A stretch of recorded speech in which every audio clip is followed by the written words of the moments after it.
Bonjour et bienvenue dans ce deuxième podcast. Aujourd'hui, nous allons aborder un sujet essentiel pour le bien-être des femmes.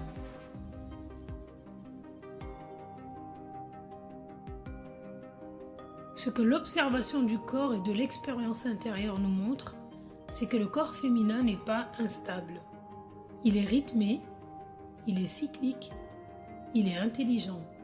Dans cet épisode, je t'invite à poser un regard conscient et bienveillant sur ces variations intérieures et à commencer à t'y ajuster au lieu de lutter contre elles. Le corps féminin n'est pas linéaire. Notre société valorise la stabilité constante.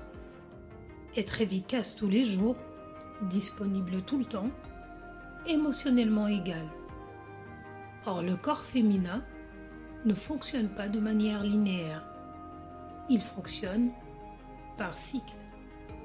Qu'ils soient hormonaux, émotionnels, énergétiques ou même liés aux saisons de la vie.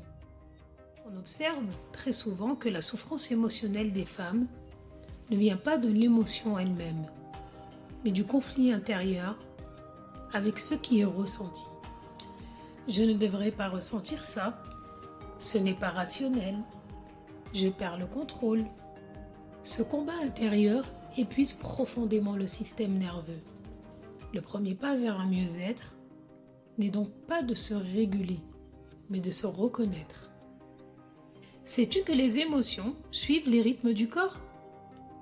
Les émotions féminines sont intimement liées aux fluctuations hormonales, à la fatigue, à la charge mentale, au niveau de sécurité intérieure. Certaines périodes favorisent l'ouverture, l'élan, la créativité, et d'autres favorisent le repli, l'introspection, la sensibilité accrue.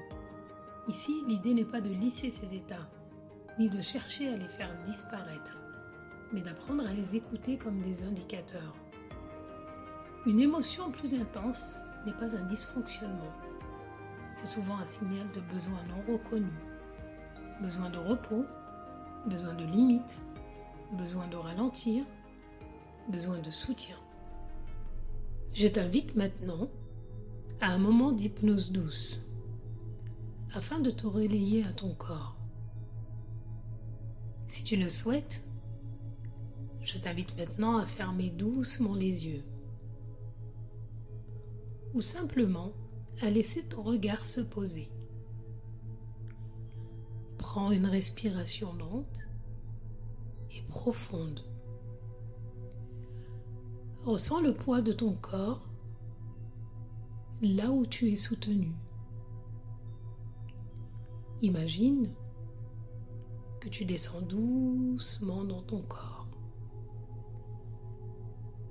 comme si tu quittais un peu la tête pour revenir à l'intérieur sans rien changer. Observe simplement comment ton corps se sent, comment il se sent aujourd'hui. Peut-être lourd,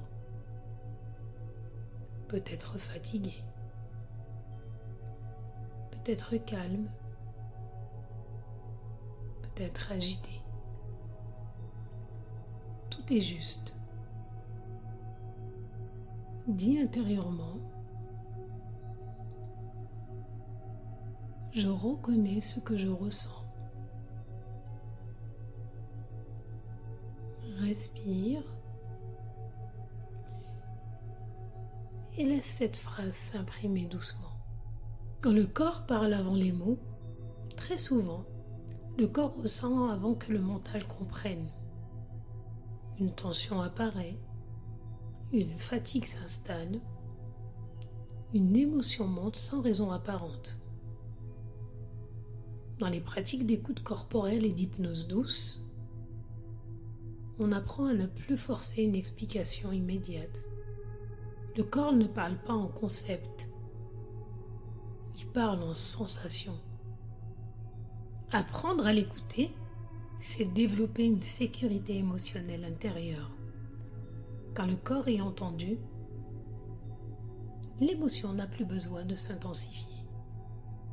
Je te propose ce moment d'hypnose douce. Je t'invite maintenant à imaginer ton corps comme un paysage, parfois lumineux, parfois plus sombre, parfois plus calme, parfois traversé par des tempêtes. Et pourtant, ce paysage reste le même. Il n'est jamais faux. Il est vivant. Imagine que tu es posé. Imagine que tu poses un regard bienveillant sur ce paysage intérieur, sans vouloir le modifier. Et répète intérieurement: j'ai le droit de varier. Je reste entière. Laisse ces mots descendre doucement dans ton corps. Dans l'hypnose énergétique et l'écoute du corps, on ne cherche pas à contrôler les émotions. On apprend à s'ajuster. S'ajuster à son niveau d'énergie, son besoin du moment et ses limites réelles. Pour beaucoup de femmes, ce changement est profond. Elles passent de « je dois tenir » à « je peux m'écouter ». C'est là que l'équilibre émotionnel commence vraiment. Avant de terminer cet épisode, je t'invite à garder cette idée. Ton corps n'est pas ton ennemi. Il est ton allié bien-être le plus précieux. Dans les prochains épisodes, nous parlerons de l'inscription des émotions dans le corps et ce que la fatigue émotionnelle raconte chez les femmes sensibles. Pour aujourd'hui, peut-être peux-tu simplement observer, sans jugement, tes variations émotionnelles cette semaine, non pas pour les corriger, mais pour les comprendre. Merci pour ta présence et pour la confiance que tu t'accordes.